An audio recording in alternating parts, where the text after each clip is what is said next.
Let's do silent practice. Every day we do guided meditation, but today we are doing our own. We will see how we feel about it.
May peace be with you.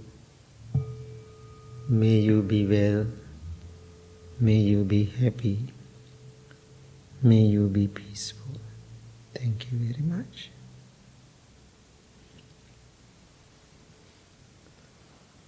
Okay, how was that silent meditation? Pretty good. Good? It was challenging? Mostly good. Mostly good. Okay, mostly good. It was good. Why? Yeah, that's good, right? Yeah. So you have any question to ask this morning? One thing I know, last Saturday, I think, last Saturday, I gave a Dharma talk. Some people are really confused, and same time I can see people who are confused, they are really happy about it, they learn, and they said it is amazing. Finally they figure it out. Some people email me, message me, and so that means everybody is thinking, which is wonderful.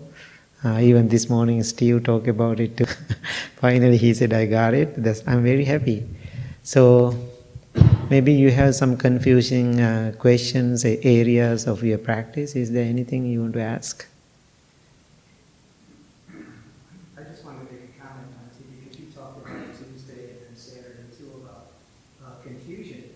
And I was thinking that as I was driving in today too, it's funny how it's always looked upon as being so negative.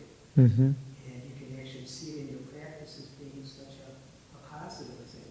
But I think it also, I think I was talking to Steve about it last week. Mm-hmm. It's kind of like that point where that confusion, your ground is kind of pulled out from underneath you. Right. It's threatening. Right. Threatening, and also you are going, away from your comfortable areas in your life. A little bit uncomfortable. I think we have to face to it, that uncomfortable feeling.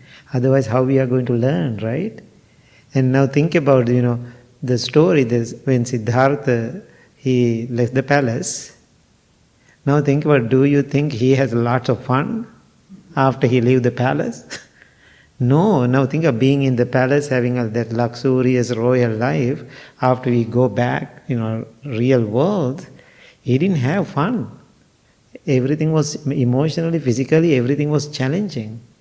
Those challenges help him so much to learn and be the Buddha. And finally what happened is effect into the whole world because of that commitment. So it's amazing to me, actually, those challenges. Yeah. So therefore I'm always asking, when you are really practicing, go beyond that comfortable areas in your life, then open up a little bit more into that areas. How you feel that uncomfortable feeling. Yeah. It's very interesting. I think I'm amazed at how much I avoid, I accept contradictions because life has its contradictions, Mm-hmm. but how it's possible to get comfortable with not being comfortable. Right. And how little subtle things regarding boredom, Gen on Mm-hmm. our lives have got these lots of moments Mm-hmm. that don't make sense, and I think in the back of my head something's wrong. But with the meditation, you can catch that. You can see yourself doing it. Yeah. And ask myself, what am I fixing it? Right. Yeah. It's crazy, but I love it. Yeah. If it is not crazy, that means you are enlightened. Yeah. Nothing to worry, right? All good then, right? We all are crazy. That's why Buddha said, if people are ordinary, all ordinary human beings are crazy and lunatic. That's the word of the Buddha. I just translated, right? All the ordinary people are crazy and lunatic. We all are. That's why we are here. And so it's really good to understand that. Yeah. So, anything else? Any other thoughts? Bhante, I think there are three things, this is my own observation, there are three things we're doing when we're meditating, Mm-hmm. and they're all part of the Eightfold Path. And the first one is being mindful of what's going on around us, the sounds, Mm-hmm. feelings. Second one is concentration, that's where I was coming back. Mm. About that. Mm-hmm. And the third one is right effort, because we're evaluating thoughts as they come up. Are they good? Mm-hmm. Are they bad? If they're good, we want to strengthen them. If they're bad, we just want to drop them. Mm-hmm. So we're getting used to dropping thoughts and evaluating thoughts. Mm-hmm. So that's three parts to it. That doesn't help me more, but I haven't figured that out yet. Yeah, so that's good. Keep processing. Those are amazing. Actually, that's the way it should be. Process our practice. Thank you. Thank you so much for sharing that part. Anything else? Any other thoughts? Often being uncomfortable with uncomfortable, difficult in a group of people having a conversation and they start talking politics and you don't agree, but you want to say nothing because you want to be silent.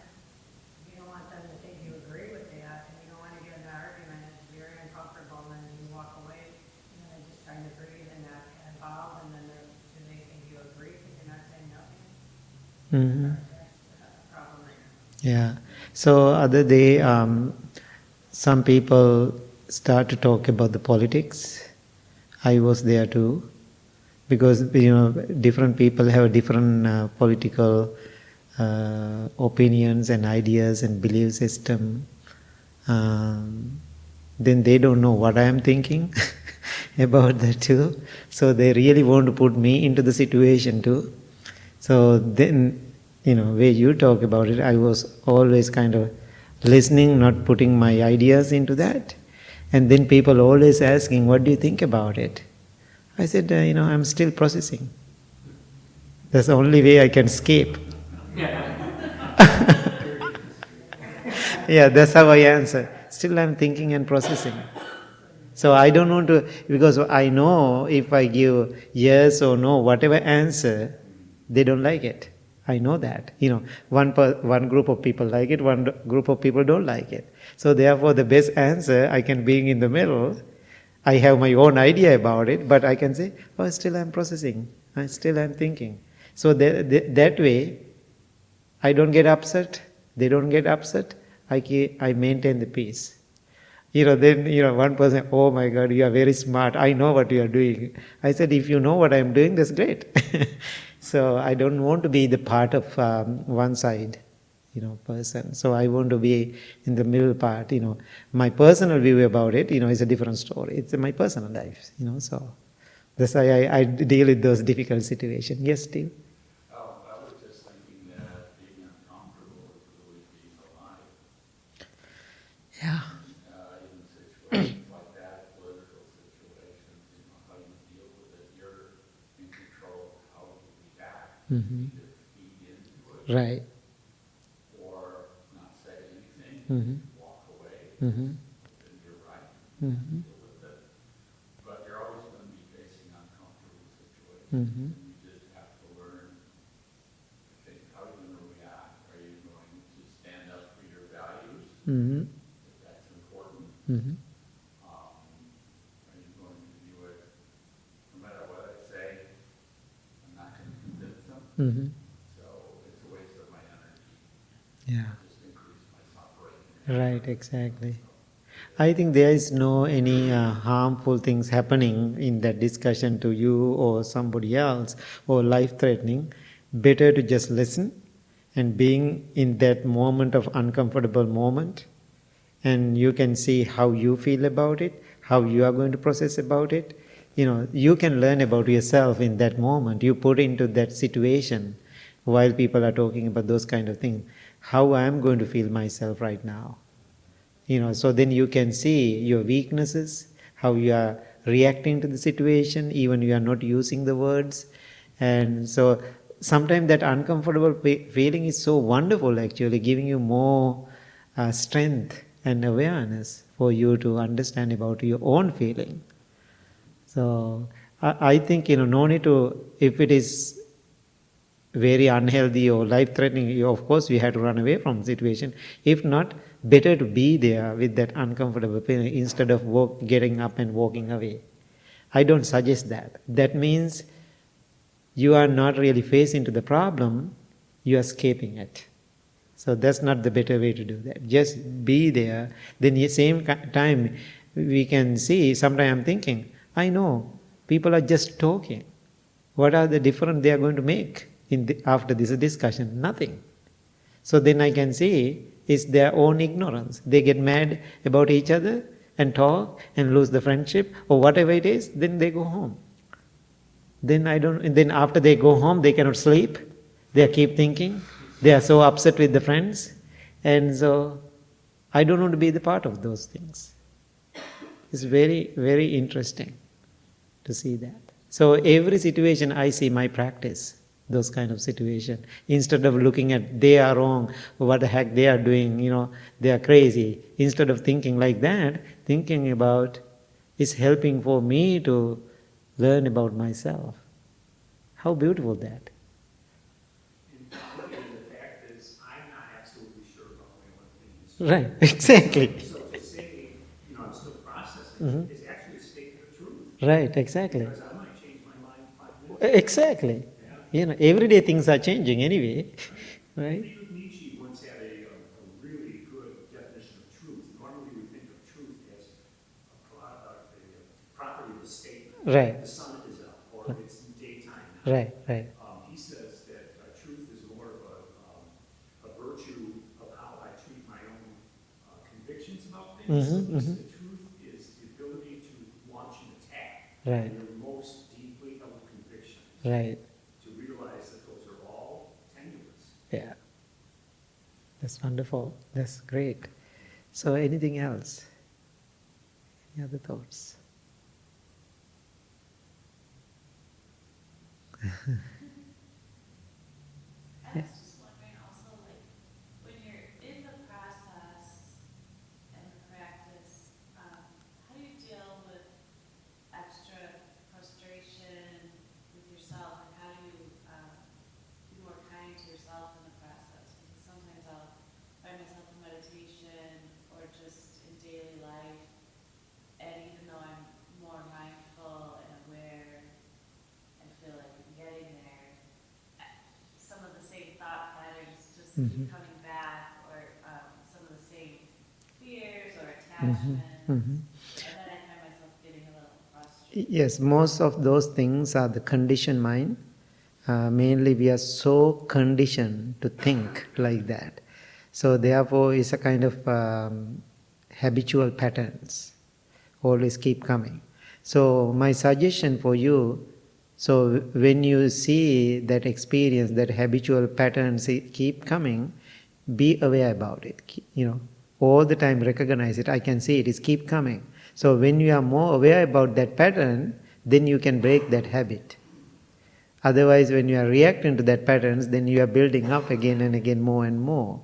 And also the second thing, those things, when they come to your mind, you can closely watch and observe. Instead of making them negative, label them negative.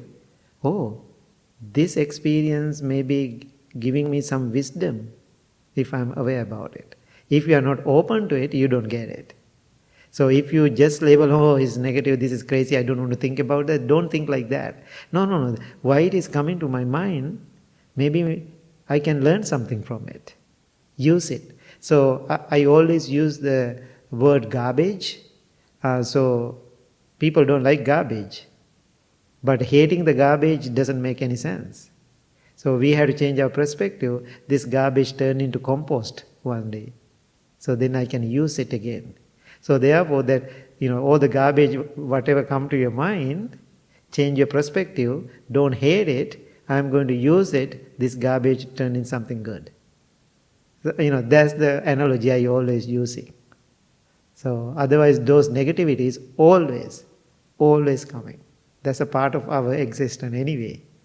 So what mindfulness or our practice does, preparing our mind and thoughts and senses how to face to them. That's the meditation is all about. Does it make sense? Yes. Yeah. So be aware about it instead of pushing them out. So pushing them out doesn't help. They keep coming back.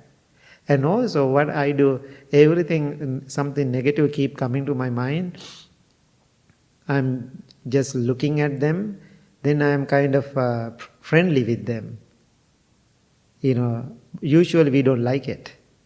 Instead of that, I'm smiling to it. So then I'm keep watching it. It's happened yesterday in my mind, some situation. I was exercising myself that moment. It came to my mind. Then I was, I don't like this, right? So then I was thinking, why it is keep coming to my mind? Maybe that experience trying to teach me something. So how about that? I aware about that lesson. So then next minute is totally fine. It's not an issue. Why I change my perspective about it? It is so amazing, right? So just, opposite side of the coin is right there. But we are not open to learn and realize that, right? Yeah. It's so enticing. Right, To exactly. get sucked into that again. Right, exactly. Yeah. Try to get rid of it and start over again. Right. It's amazing, this mind. How, who did this? Who did this? Right, exactly. Who did this? That's why I'm always asking, who did? I did it. When I did it, I don't know. Maybe I did right after I born into this world. I keep building this story. Then other people become a part of that building story. Maybe my parents, my brothers and sisters, and the world and the society, politics. And so all those pieces I bring into my life, I build the whole story. Then after 60 years later, now I'm crazy, then I cannot remember who did this. Then we are thinking, maybe political leaders did it. So other people did it. My mother did it. My father did it. No, they didn't ask you to do that. You did it to yourself. So you can understand that when you are aware about it. So according to the Buddhist teaching, sometimes we responsible for all the conditioned mind what we have in this life right now, but according to the teaching, is go beyond that. Maybe you build so many lifestyle in a lifetime, previous lives too. Forget about that, no need to worry about that right now. However, you can see right now there is an issue. So better to focus on that instead of keep going back and hundred of lifetime.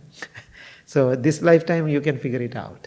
So my point is, if you break that conditioned mind in this moment, then you are not participating or you are not contributing to continue it again and again and again. So what we are doing while we are practicing, we are interacting with that conditioned mind, try to break that tradition, not to continue. Now when children come to me and talk about negatively about the parents, oh, my father also like that, my mother also like that, I got this behavior from them. Then I'm asking, do you want to continue that same behavior? Then they are kind of, oh, I don't like it at all. Then I said, one young father, he talked to me yesterday. Then I said, if you really believe you got it from your conditioned community or parents or whoever around your life, now you have it, then do you want to give your own daughter the same thing? Then he was kind of quiet over the phone. I said, I'm asking you again.